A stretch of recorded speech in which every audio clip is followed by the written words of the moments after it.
विमाता मुंशी प्रेमचंद की कहानी। स्त्री की मृत्यु के 3 ही मास बाद पुनर्विवाह करना मृत आत्मा के साथ ऐसा अन्याय है और उसकी आत्मा पर ऐसा आघात है जो कदापि क्षम्य नहीं हो सकता।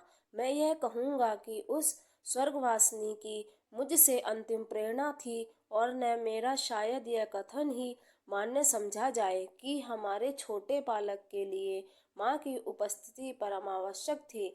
परंतु इस विषय में मेरी आत्मा निर्मल है और मैं आशा करता हूँ कि स्वर्गलोक में मेरे इस कार्य की निर्दय आलोचना न की जाएगी। सारांश यह है कि मैंने विवाह किया और यद्यपि एक नवविवाहिता वधू को मातृत्व उपदेश बेसुरा राग था, पर मैंने पहले ही दिन अम्बा से कह दिया कि मैंने तुमसे केवल इस अभिप्राय से विवाह किया है कि तुम मेरे भोले बालक की माँ बनो और उसके हृदय से उसकी माँ की मृत्यु का शोक भुला दो। 2 मास व्यतीत हो गए। मैं संध्या समय मन्नू को साथ ले कर वायु सेवन को जाया करता था। लौटते समय कतिपय मित्रों से भेंट भी कर लिया करता था। उन संगतों में मन्नू श्यामा की भांति चहकता। वास्तव में इन संगतों से मेरा अभिप्राय मनोविनोद नहीं, केवल मन्नू के असाधारण बुद्धि चमत्कार को प्रदर्शित करना था। मेरे मित्रगण जब मन्नू को प्यार करते और उसकी विलक्षण बुद्धि की सराहना करते तो मेरा हृदय पांसों उछलने लगता था। एक दिन मैं मन्नू के साथ बाबू ज्वाला सिंह के घर बैठा हुआ था। ये मेरे परम मित्र थे। मुझमें और उनमें कुछ भेदभाव न था। इसका अर्थ यह नहीं है कि हम अपनी क्षुद्रताएं और पारिवारिक कलह आदि और अपनी आर्थिक कठिनाइयां बयान किया करते थे। नहीं, हम इन मुलाकातों में भी अपनी प्रतिष्ठा की रक्षा करते थे और अपनी दुर्व्यवस्था का जिक्र कभी हमारी जुबान पर न आता था। अपनी कालिमाओं को सदैव छिपाते थे। एकता में भी भेद था और घनिष्ठता में भी अंतर। अचानक बाबू ज्वाला सिंह ने मन्नू से पूछा, क्यों, तुम्हारी अम्मा तुम्हें खूब प्यार करती है ना? मैंने मुस्कुराकर मन्नू की ओर देखा। उसके उत्तर के विषय में मुझे कोई संदेह न था। मैं भली भांति जानता था कि अम्मा उसे बहुत प्यार करती है, परंतु मेरे आश्चर्य का ठिकाना न रहा जब मन्नू ने इस प्रश्न का उत्तर मुख से न देकर नेत्रों से दिया। उसके नेत्रों से आंसू की बूंदें टपकने लगी। मैं लज्जा से गड़ गया। इस अश्रुजल से अम्बा के उस सुंदर चित्र को नष्ट भ्रष्ट कर दिया जो गत 2 मास से मैंने हृदय में अंकित कर रखा था। ज्वाला सिंह ने कुछ संशय की दृष्टि से देखा और पुनः मन्नू से पूछा, क्यों रोते हो बेटा? मन्नू बोला, रोता नहीं हूँ, आंखों में धुआं लग गया था। ज्वाला सिंह का विमाता की ममता पर संदेह करना स्वाभाविक बात थी, परंतु वास्तव में मुझे भी संदेह हो गया। अम्बा सहृदयता और स्नेह की वह देवी नहीं है जिसकी सराहना करते मेरी जिह्वा न थकती थी। वहाँ से उठा तो मेरे हृदय भरा हुआ था और लज्जा से माथा न उठता था। मैं घर की ओर चला तो मन में विचार करने लगा कि किस प्रकार अपने क्रोध को प्रकट करूं। क्यों ना मुंह ढांक कर सो रहूं। अम्बा जब पूछे तो कठोरता से कह दूं कि सिर में पीड़ा है, मुझे तंग मत करो। भोजन के लिए उठाए तो झिड़क कर उत्तर दूं। अम्बा अवश्य समझ जाएगी कि कोई बात मेरी इच्छा के प्रतिकूल हुई है। मेरे पांव पकड़ने लगेगी। उस समय अपनी व्यंगपूर्ण बातों से उसका हृदय बेध डालूंगा। ऐसा रुलाऊंगा कि वह भी याद करे। पुनः विचार आया कि उसका हंसमुख चेहरा देखकर मैं अपने हृदय को वश में रख सकूंगा या नहीं। उसकी एक प्रेमपूर्ण दृष्टि, एक मीठी बात, एक रसीली चुटकी मेरी शिलातुल्य रुष्टता के टुकड़े टुकड़े कर सकती है। परंतु हृदय की इस निर्बलता पर मेरा मन झुंझला उठा। यह मेरी क्या दशा है? क्यों इतनी जल्दी मेरे चित्त की काया पलट गई? मुझे पूर्ण विश्वास था कि मैं इन मृदुल वाक्यों की आंधी और ललित कटाक्षों के बहाव में भी अचल रह सकता हूँ, और कहाँ अब यह दशा हो गई कि मुझमें साधारण झोंके को भी सहन करने की सामर्थ्य नहीं। इन विचारों से हृदय में कुछ दृढ़ता आई। तिस पर भी क्रोध की लगाम पग पग पर ढीली होती जाती थी।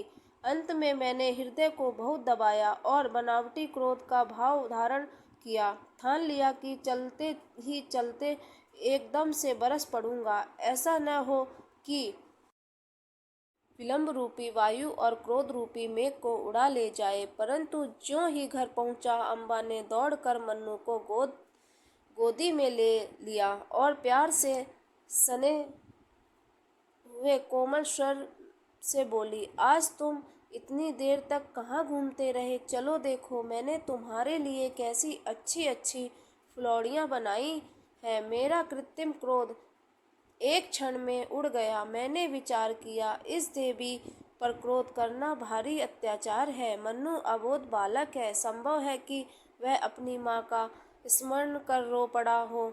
अम्बा इसके लिए दोषी नहीं ठहराई जा सकती। हमारे मनोभाव पूर्ण विचारों के अधीन नहीं होते।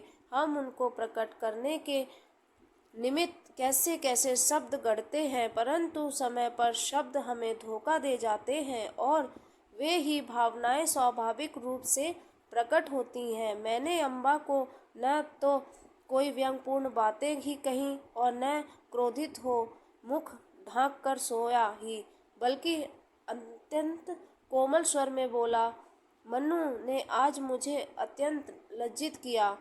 खजांची साहब ने पूछा, तुम्हारी नई अम्मा तुम्हें प्यार करती है या नहीं? तो ये रोने लगा। मैं लज्जा से गड़ गया। मुझे तो स्वप्न में भी यह विचार नहीं हो सकता कि तुमने इसे कुछ कहा होगा, परंतु अनाथ बच्चों का हृदय उस चित्र की भांति होता है जिस पर वह एक बहुत ही साधारण पर्दा पड़ा हुआ हो। पवन का साधारण झोंका भी उसे हटा देता है। ये बातें कितनी कोमल थीं। तिस पर भी अम्बा का विकसित मुखमंडल कुछ मुरझा गया।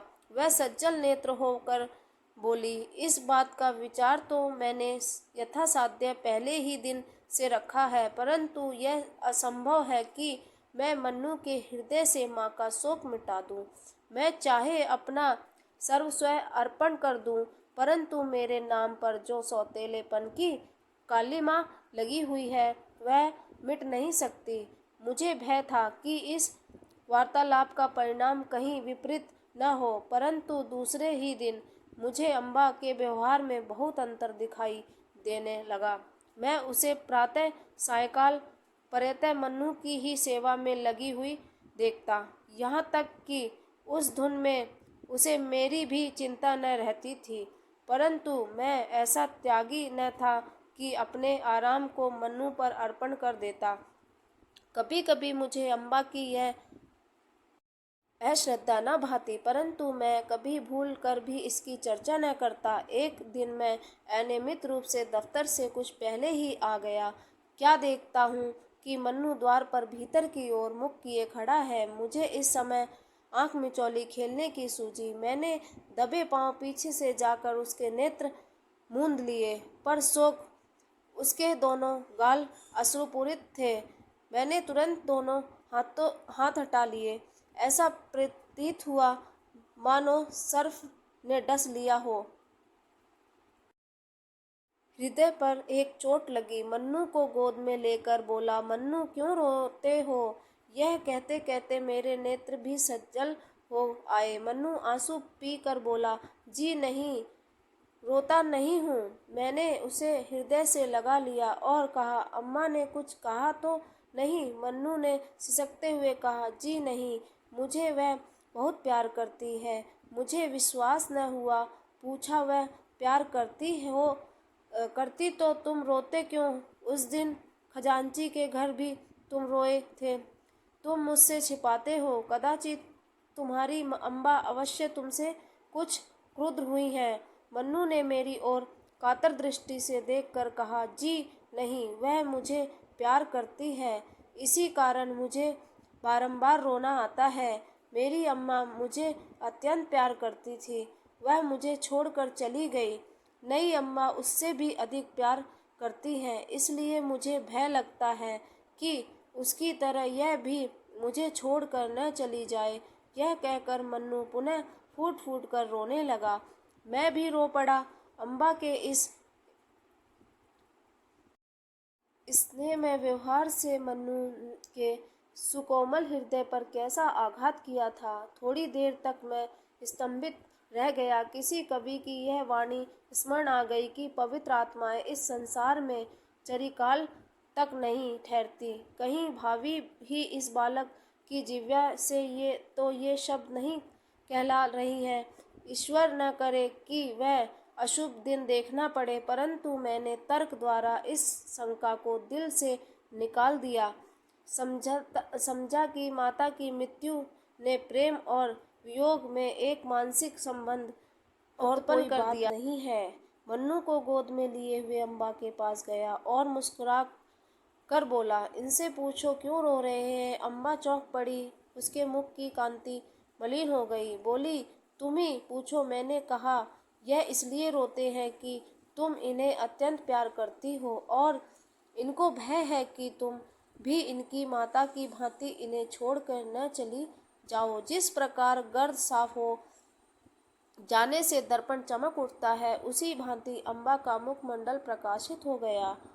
उसने मन्नू को मेरी गोद से छीन लिया और कदाचित यह प्रथम अवसर था कि उसने ममतापूर्ण स्नेह से मन्नू के पांव का चुंबन किया। शोक, महाशोक। मैं क्या जानता था कि मन्नू की अशुभ कल्पना इतनी शीघ्र पूर्ण हो जाएगी। कदाचित उसकी बाल दृष्टि से होनहार को देख लिया था। कदाचित उसके बाल श्रवण मृत्यु दूतों के विकराल शब्दों से परिचित थे। 6 मास भी व्यतीत न होने पाए थे कि अम्बा बीमार पड़ी। इन्फ्लुएंजा ने देखते देखते उसे हमारे हाथों से छीन लिया। पुनः वह उपवन मरुतुल्य हो गया। पुनः वह बसा हुआ घर उजड़ गया। अम्बा ने अपने को मन्नू पर अर्पण कर दिया था। हाँ, उसने पुत्र स्नेह का आदर्श रूप दिखा दिया। शीतकाल था और वह घड़ी रात्रि शेष रहते ही मन्नू के लिए प्रातःकाल का भोजन बनाने उठती थी। उसके इस स्नेह बाहुल्य ने मन्नू पर स्वाभाविक प्रभाव डाल दिया था। वह हठीला और नटखट हो गया था। जब तक अम्बा भोजन कराने न बैठी मुंह के कौर न डालता, जब तक अम्बा पंखा न झले वह चारपाई पर पाँव न रखता। उसे छेड़ता, चिढ़ाता और हैरान कर डालता, परंतु अम्बा को इन बातों से आत्मिक सुख प्राप्त होता। इन्फ्लुएंजा से करहा रही थी, करवटें लेने तक की शक्ति न थी, शरीर तवा हो रहा था, परंतु मन्नू के प्रातःकाल के भोजन की चिंता लगी रहती थी। हाय, वह निस्वार्थ मात्र स्नेह अब स्वप्न में हो गया। उस स्वप्न के स्मरण से अब भी हृदय गदगद हो जाता है। अम्बा के साथ मन्नू का चुलबुलापन तथा बाल क्रीड़ा विदा हो गई। अब वह शोक और नैराश्य की जीवित मूर्ति है। वह अब भी नहीं रोता। ऐसा पदार्थ खोकर अब उसे कोई खटका, कोई भय नहीं रह गया। आपको यह कहानी कैसी लगी कमेंट करके बताएं। कृपया लाइक, शेयर और सब्सक्राइब करें।